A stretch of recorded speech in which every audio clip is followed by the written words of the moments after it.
బాబు ఆకలి తీర్చలేని నేను తినడం కరెక్ట్ కాదు.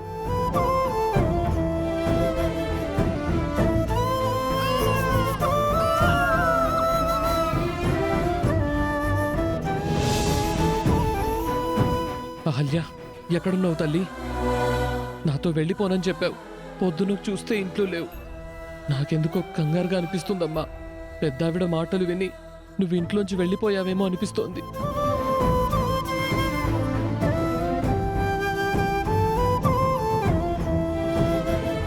బాబు, ఒక అమ్మాయిని గుళ్ళో చూసారా? ఇదిగో ఈ అమ్మాయి. ఇదిగో ఈ అమ్మాయి. లేదండి, ఎక్కడ చూడలేదు.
ఎవరయ్యా నువ్వు?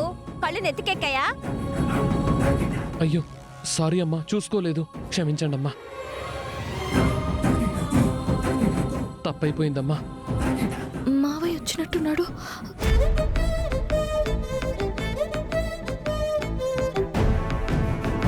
మా మేనకోడలు గుడికొచ్చిందేమో అని వెతుక్కుంటూ వచ్చానమ్మా. ఎవరయ్యా నీ మేనకోళ్ళు? ఈ అమ్మాయినమ్మా. ఈ అమ్మాయిని ఎక్కడైనా చూసావా అమ్మా? లేదు. ఎక్కడున్నావు తల్లి?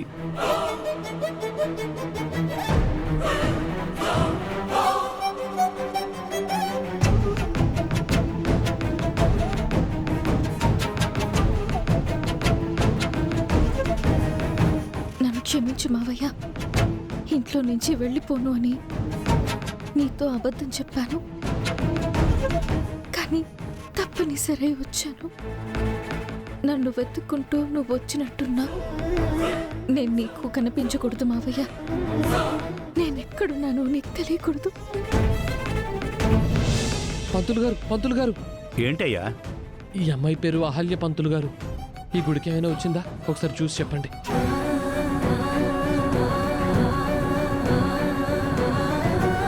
పంతులు గారు, ఈ ఉంగరం ఇస్తున్నాను. ఈ ఉంగరం తీసుకుని మా బాబు పేరు మీద అన్నదానం చేయించండి. ఈ అమ్మాయి ఇక్కడికి వచ్చిందయ్యా. తన బాబు ఇంద్ర పేరు మీద, తన భర్త గౌతమ్ పేరు మీద అర్చన అన్నదానం చెయ్యమని చెప్పింది.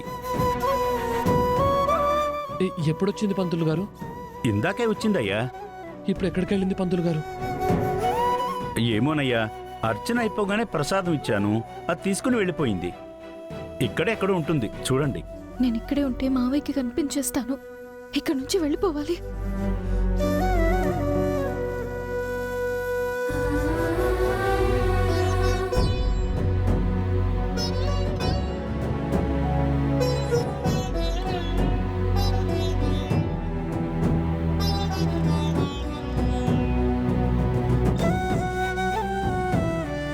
అయ్యో పంతులు గారు ఇప్పుడు నన్ను చూసినా మావయ్యకి చెప్పేస్తారు.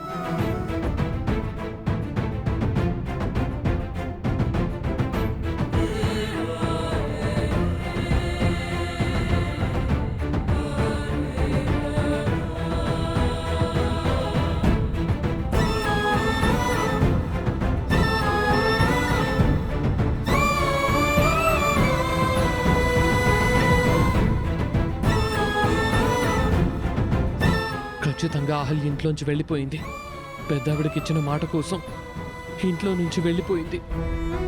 బిడ్డని, ఇంటిని, తన భర్తని అన్నింటినీ వదిలి వెళ్ళిపోయింది. ఇప్పుడు నేను ఏం చెయ్యాలి భగవంతుడా?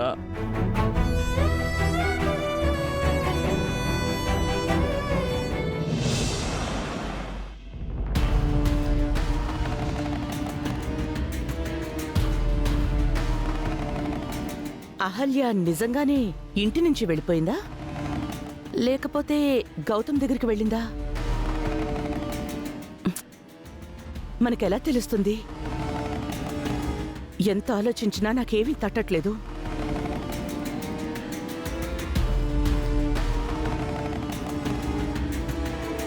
మామ్, నాకు ఒక థాట్ వచ్చింది మామ్. ఏంటి? మనం ఇలా బుర్రలు చించుకునే బదులు డైరెక్ట్గా గౌతమ్కి ఫోన్ చేసి అడిగితే? గౌతమ్ని ఏమని అడుగుతావు? అదే, అహల్య తనతో పాటు చెన్నై వెళ్ళిందేమో, గౌతమ్ని అడిగి కనుక్కుంటే? వద్దు. అహల్య చెన్నైకి వెళ్ళకపోయి ఉంటే చెన్నై నుంచి తిరిగొచ్చాక గౌతమ్కి ఇంట్లో అహల్య లేదని తెలుస్తుంది. ఇప్పుడు మనం ఫోన్ చేస్తే అహల్య ఇంటి నుంచి వెళ్ళిపోవడానికి కారణం మనమే అని గౌతమ్ అనుకుంటాడు. అది ఇంట్లో నుంచి వెళ్ళిపోవడానికి కారణం ఆ పెద్ద ఆవిడ, మనం కాదు. ఏదైనా డౌట్ వస్తే ఆవిడ మీదకి తోసేద్దాం. ఇప్పుడే నేను ఫోన్ చేస్తాను.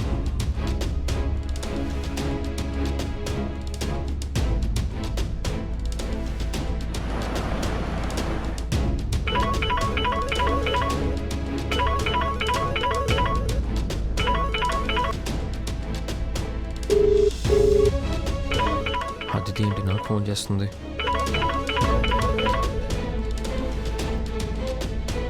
ఏంటి నాకు ఫోన్ చేసావు? ఎక్కడున్నావు గౌతమ్? నేను ఎక్కడున్నానో నీకు తెలీదా? చెన్నైలో మెడికల్ కాన్ఫరెన్స్ ఉందని ఆకాష్ నీకు చెప్పలేదా? చెప్పాడు, కానీ చెన్నై వెళ్ళావో లేదో అని చిన్న డౌట్ వచ్చి ఫోన్ చేశా. నీకు ఆ డౌట్ అక్కర్లేదు, నేను చెన్నైలోనే ఉన్నాను. కాన్ఫరెన్స్లో ఉన్నావా లేక హోటల్ రూమ్లో ఉన్నావా? ఎందుకు అలా అడుగుతున్నావు? ఏం లేదు, కాన్ఫరెన్స్లో గైనకాలజీ డిపార్ట్మెంట్కి సంబంధించి ఏదైనా సబ్జెక్ట్ వస్తే అది కొంచెం రికార్డ్ చేయి. ఇక్కడికి వచ్చాక నేను తీసుకుంటాను, నాకు యూజ్ అవుతుంది. ఈ విషయం అడగడానికి ఫోన్ చేసావా? అవును. ఇంకొక విషయం, చెన్నై కాన్ఫరెన్స్కి నువ్వొక్కడివే వెళ్ళావా లేక నీతో అహల్య కూడా వచ్చిందా? ఎందుకు ఇలా అడుగుతున్నావు? ఏం లేదు, లాస్ట్ టైం హైదరాబాద్ కాన్ఫరెన్స్ జరిగేటప్పుడు నీతో అహల్య కూడా వచ్చింది కదా, ఇప్పుడు కూడా అహల్యని తీసుకెళ్ళావేమో అనుకున్నాను. లేదు, అహల్య ఇంట్లోనే ఉంది, నేను అక్కడనే వచ్చాను. షోరా? నువ్వొక్కడివే వెళ్ళావా? ఎందుకు అలా పట్టి పట్టి అడుగుతున్నావు? ఏం లేదు, నువ్వు అహల్య పెద్ద ప్రేమ జట్ట కదా, మీరిద్దరూ ఒకరిని వదిలి ఒకరు ఉండలేరు కదా, అందుకని అడుగుతున్నాను. మేము ఒకరిని వదిలి ఒకరు ఉండలేమని నీకు అర్థమైంది కదా, ఇంకా నన్ను వదిలే. బాయ్.